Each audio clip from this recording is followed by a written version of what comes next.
Before election, not only violence has to be curbed. Where is the violence, bhai? Violence টা কোথায়? CB আনন্দ বোস বলে দিলে হয়ে গেল ভায়োলেন্স। তুমি মানুষকে এক্সাইট করছো, মানুষকে এক্সাইট করছো তুমি।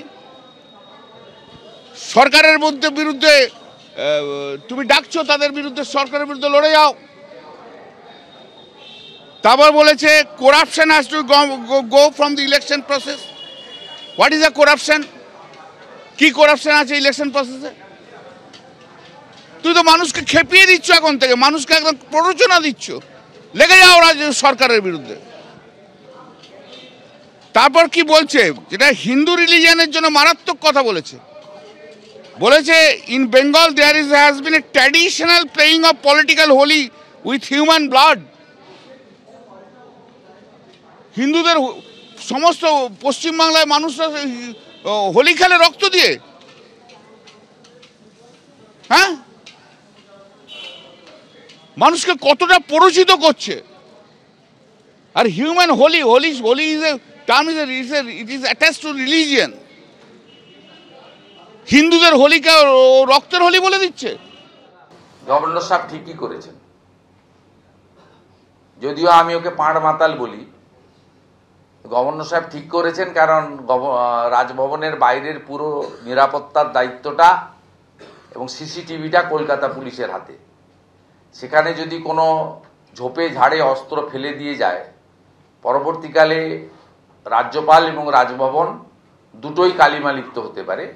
তাই তিনি যে ব্যবস্থাগুলো নিয়েছেন, রাজভবনের মর্যাদা, সাংবিধানিক পদের গরিমাকে রক্ষা করার জন্য, এবং এই ভয়ঙ্কর তৃণমূল কংগ্রেস আর তার ভয়ঙ্কর যে পুলিশ, মনোজ বার্মার নেতৃত্বে কলকাতা পুলিশ, রাজীব কুমারের নেতৃত্বে রাজ্য পুলিশ, এক্ষেত্রে তিনি সতর্কীকরণ হিসেবে যে ব্যবস্থাগুলো নিচ্ছেন সঠিক।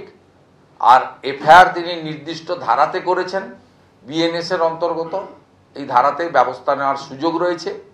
আশা করি শুধু এফআইআর এর মধ্যেই সীমাবদ্ধ থাকবে না। যদি পুলিশ এর বিরুদ্ধে ব্যবস্থা না নেয়, পুলিশ ইনঅ্যাকশনের জন্য মামলা বা সেন্ট্রাল এজেন্সিকে মামলা ট্রান্সফার করার ব্যাপারেও আমি দাবি করব, উদ্যোগ নেব। মমতা ব্যানার্জি চাকরি দেবেন না সবাই জেনে গেছে। মমতা ব্যানার্জি চাকরি দেবে না সবাই জেনে গেছে। রেজদার নাম্বার ফেব্রুয়ারিতে এমসিসি হয়ে যাবে, মডেল কোড অফ কন্ডাক্ট।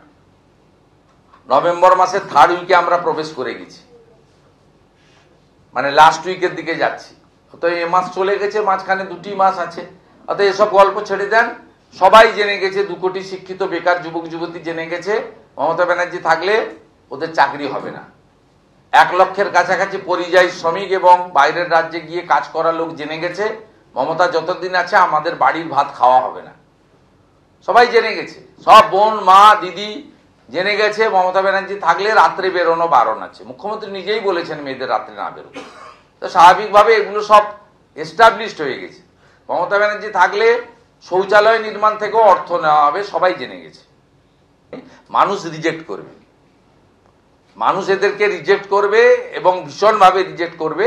সফল এসআইআর এবং ইলেকশন কমিশন যেভাবে পশ্চিমবাংলায় ধরে ফেলেছেন, এই যে তন্ত্র, বিডিও, ডিএম, এদের যে তন্ত্র, এই যে বিডিও অফিসগুলোকে আইপ্যাক নিয়ন্ত্রণ করছে, এটা ইলেকশন কমিশন বুঝে গেছে যে পশ্চিমবঙ্গে কি করতে হয়, কি করতে হবে। ইলেকশন কমিশন গতি বাড়াক, পরিচ্ছন্নতা আনুক, মানুষ একদম প্রস্তুত।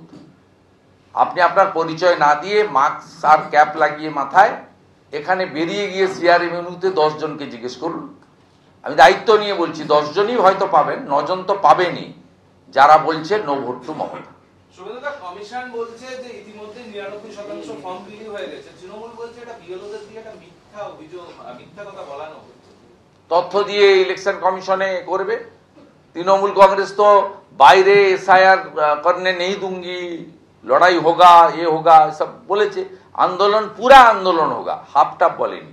মমতা ব্যানার্জি নিজে বলেছেন 21 जुलाई যে पूरा घेराव हो जाएगा। तब घेराव कर देना चाहिए। इतना वेट क्यों कर रहा है आप लोग?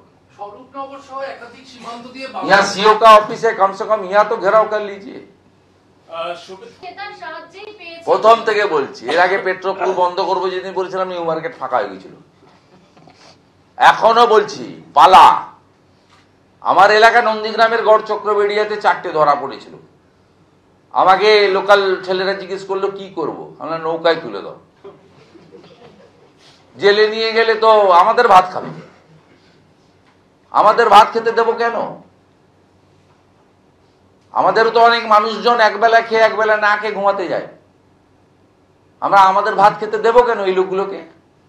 ভাগ, পালা, ইমিডিয়েট পালা। এবিপি আনন্দ, এগিয়ে থাকে, এগিয়ে রাখে।